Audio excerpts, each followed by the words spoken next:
welcome everybody! This is your host, Learbach, and you are just in time for another LEGO Bionicle MOC Showcase. In this episode, we are looking at what I've affectionately dubbed the Adventuring Trio. These are a group of Matoran who formerly competed at the coliseum back when Kini Nui was a coliseum and before Makuta took over, and are now an adventuring troupe going across Mata Nui and other islands to collect rare and powerful artifacts and just to kind of help stop the Makuta from getting those artifacts as well. So yeah, let's go over each of them in turn, shall we? We will start with the one we actually previewed in the last episode, Kaiya. This is our healer of the group. The reason why I'm calling these guys the Adventuring Trio, by the way, each character fills a role in an RPG. So we have the tank, or the defender over here, who is Ettel, the healer, Kaiya, and the DPS, or the Duelist, the dual-wielding character, damage dealer, Kabbu. Yes, I'm aware that two of these names come from Bug Fables. Yes, I do know I need to work on my names. Making names is hard sometimes, people. It just is. I made 6 other characters, 7 characters, 9, 10 characters with original names. Yeah, 3 of them are technically not original names, but still, it's hard, okay? Also, I've been playing a lot of Bug Fables, so anyway, all that done, here we have Kaiya, who is using the Robo Rider, or Throwbot's body type. So, yeah. Like I said, she's a healer, and a lot of her design is unintentionally based off of Mercy from Overwatch. That's kind of like what happened with the staff here, was unintentionally looks a lot like Mercy's staff. The wings, on the other hand, were intentionally, because I was already going with a healer look at this point, so I was like, okay, I might as well give her wings like Mercy, go full in on that reference. But yeah. Also, had I thought ahead, I would have used a different color or different mask for her, because this is Maku's mask, who is a canon character in Bionicle that I know of, and I do plan on doing some canon characters eventually. I've actually got a few in the works right now. Excuse me, but I'm not quite ready to show them off just yet. Maybe in the next episode, we'll see. But, oh well. I guess we'll just say Maku, I guess I'll just get another blue, whatever this mask is called, Makama's mask. And, I don't know, it'd be a little weird, but, I think I can make it work. I think I can make it work still. Anyway, so here we have Kaiya, regardless. I'm trying to think, what should I go through here? Back, pretty much, not a whole lot to explain with how this worked.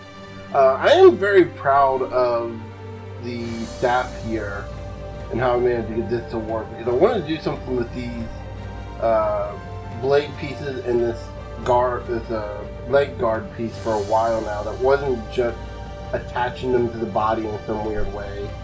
And I thought making a staff would be kind of cool. And then through that, I started working on the gear here, because I thought it would be kind of a cool little thing to have like this gear. I want to do like a more complex mechanism. Hold up. Ooh, there you go. Phone was going off. I wanted to do a more complex mechanism where like like a bunch of gears, but I couldn't get that to work and fit in the same thing. So I was kind of went with more, okay, well the gear is constantly turning regardless. And then from that, I went with more of a gear motif with her whole body to give her kind of, she's a healer / mechanic kind of character. It would make sense that gears would be kind of like symbolic of repair for them in a way, or at least healing, replacing gears and stuff. It makes sense in my head. And at the end of the day, isn't that all that matters? As long as it makes sense to the creator, it doesn't have to make sense to the people viewing it. I mean, it works for David Lynch, right? I joke, but the thing is, that's kind of true. It's kind of true. It does kind of work for him, doesn't it? But yeah, so a little bit of backstory on Kaiya, real quick, just to give you a basic kind of idea of what she's like. She's a basic kind of what you expect a healer to be. She's kind of sweet, kind-hearted, kind of almost timid, or at least at first glance, you'd think she's kind of a little timid. She's kind of shy. She's kind of like shy acting. She tends to act that way, but when push comes to shove, she'll definitely, without hesitation, go out there and save her friends, heal them up, and even heal people who probably shouldn't be healed up. Like, say, I can pull them out real quick. A character we reviewed last time, Torok. So yeah, as I mentioned back in his review, Kaiya actually ends up saving Torok and healing him up, and it kind of gives Torok this kind of idea that maybe, the Makuta's not, maybe the Matoran aren't bad, and maybe the Rakshi, maybe Makuta, maybe we're the baddies. But yeah. So yeah. Because of Kaiya, she was able to change the mind of an evil character. Next up, we have Ettel, who is our sword and board, our tank, or actually rather sword and board, more like axe and board. For those of you who aren't familiar, the board is a shield. I'm certain almost anyone could have figured that out, but I know there's some people in the back row who aren't fully paying attention. In which case, hey, wake up back there. Yeah, I know you're sleeping. Someone watching this is gonna be freaked out that I woke them up. That I know it. Anyway, so yeah, Ettel, the axe and shield defender. Kokorin, much like with Kaiya. And it's actually kind of apt that he's a defender and from Kokoro, because he does have some latent elemental energy. He can use his sword, he can use his shield to create armor. He can just kind of use himself to create armor. He can channel magic and channel elemental energy through him. A rare sight for Matoran to have, but not 100% out of the question. Remember, the Toa have the mask powers. The Traga also have... The Toa and Traga have the mask powers that make them special. The Matoran don't have a whole lot. But some Matoran do have elemental powers, even if they can't activate mask powers. Or even if their elemental powers aren't nearly as good as the other characters. In Ettel's case, his elemental powers basically just allow him to gain more defense and put up small shields around others. Not very useful for his adventuring group, outside of maybe Kaiya, who doesn't move around all that much, but definitely useful for him. As for Ettel's design, we have this ice shield that I believe these pieces came from the Matorans sets. A bit of orange here to kind of show he's kind of like a defender, rescuer kind of character. Because in the middle of the snow, it would make sense to have something that bright and orange that people could see. No, you're not a threat. And seeing as he's the kind of guy who wants to be hit, because that's his job, he needs someone to attack. He needs to defend everyone else. He needs to take the hit. Being able to be seen in combat would make sense. As for his design, he uses a custom build using the Icicle / Metru / Mari / whatever sets,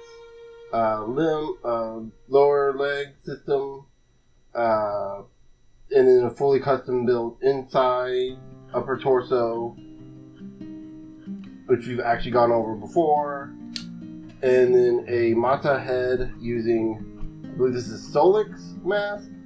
Not the best thing to use because this mask wants to fall off all the freaking time, which is weird because it feels like you put it on, you click it on, and it's like it's secure, it's fine.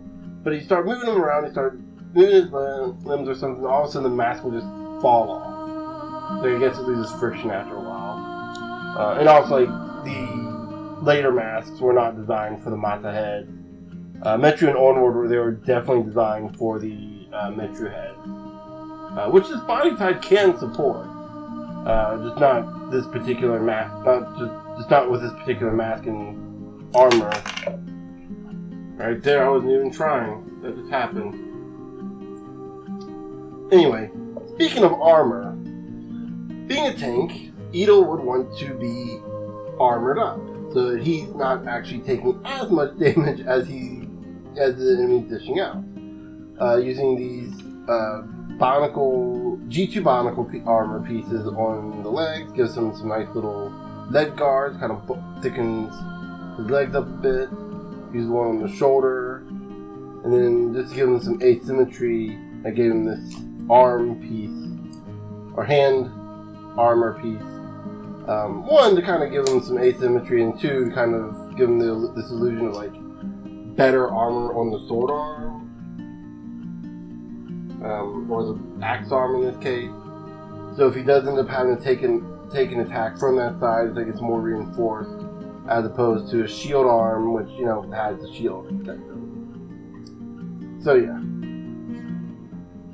As for personality, Ettel is pretty much a basic tank. He wants to protect people.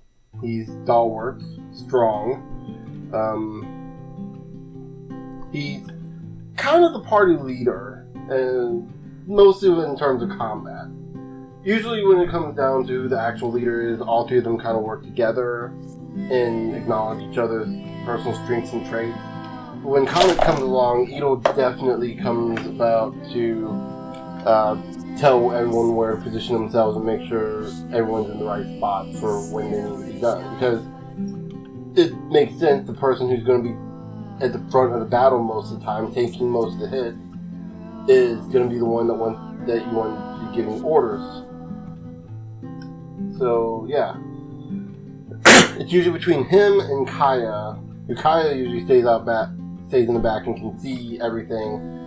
And they can both kind of like relay instructions to each other, and then Kabbu, who just kind of follows orders. Follows the orders, because he's not really combat. He's good at fighting one-on-one, but as far as like group combat, he's kind of not as skilled. Whereas Ettel here, very skilled at doing both combat, single-handed and single 1v1 and multi-person combat. So we move him aside, and actually, speaking of which, we'll go to Kabbu here, who is our duelist, our dual-wielding DPS. For those of you who aren't familiar with MMO terms or RPG terms, DPS just stands for damage per second. It's how much damage they can deal in a second. It's usually averaged out. So when someone's able to deal when someone has a weapon that has an attack damage of 100, its damage might be, their total attack power is 100 per strike, but their damage is like 10 DPS, they only strike once every 10 seconds. It's a bit of a weird math thing, but higher DPS or higher base attack, lower DPS, usually a good thing. Higher DPS usually a bad thing. Oh no. I'm mixing that up. Disregard what I just said. Higher numbers in general are better in general. I'm bad with math. Which is funny because math was my best grade in high school. Seriously, math was my best subject. I failed my 9th grade math course with a B+. I repeat, I failed with a B+.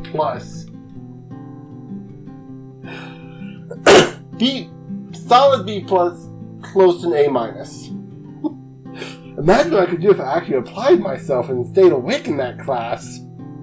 Anyway, so yeah, Kabbu here, like I said, very good at one-on-one combat, not so much on multi-person combat. Has to be kind of directed by the other two. He's a bit more of a kind of quiet, lucid individual. Sort of. He acts kind of lucid and kind of like daydreaming all over the place, very quiet. But when push comes to shove, he knows when to focus up, and it always catches people off guard when they see this kind of guy like this, kind of daydreaming off in the sunset or into the clouds, and they're like, "Oh, this guy's gonna fight me!" And then all of a sudden, he just gives them the serious glare and starts kicking some major butt. I was trying to think, what's a good... I was going to use a transformer term, but that just doesn't really translate as well over to Bionicle. Gear shaft? Yeah. Muffler? Exhaust? Like, they use car terms in Transformers, not robot terms. You get the idea. When he starts kicking some serious keister.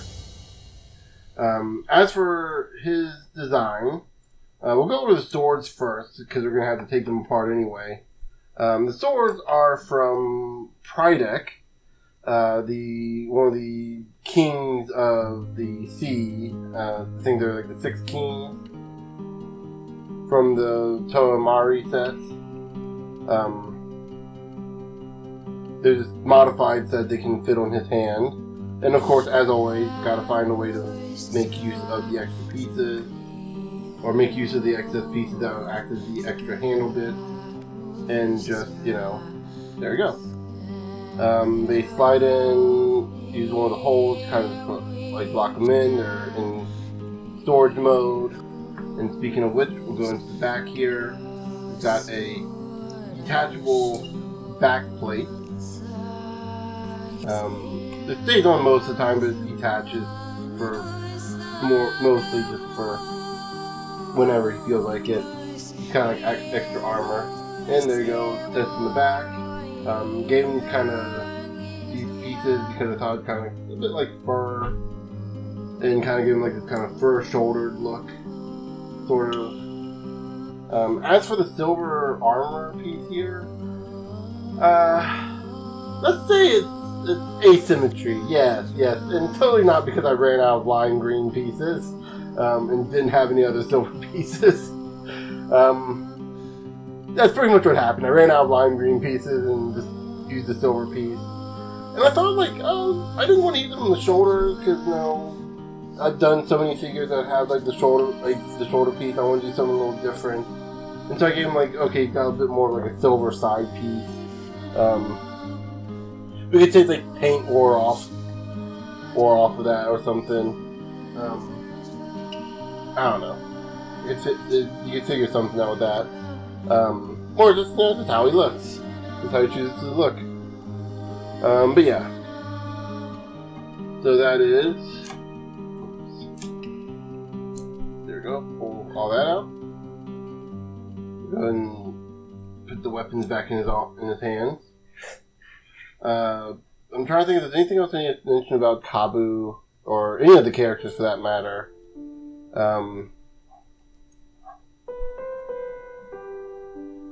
They're, like I said, they're the adventuring party. Each one based off of a different base class of RPGs. You got damage dealer, healer, and defender. And yeah, that's about it. So with that said, I will see you guys later.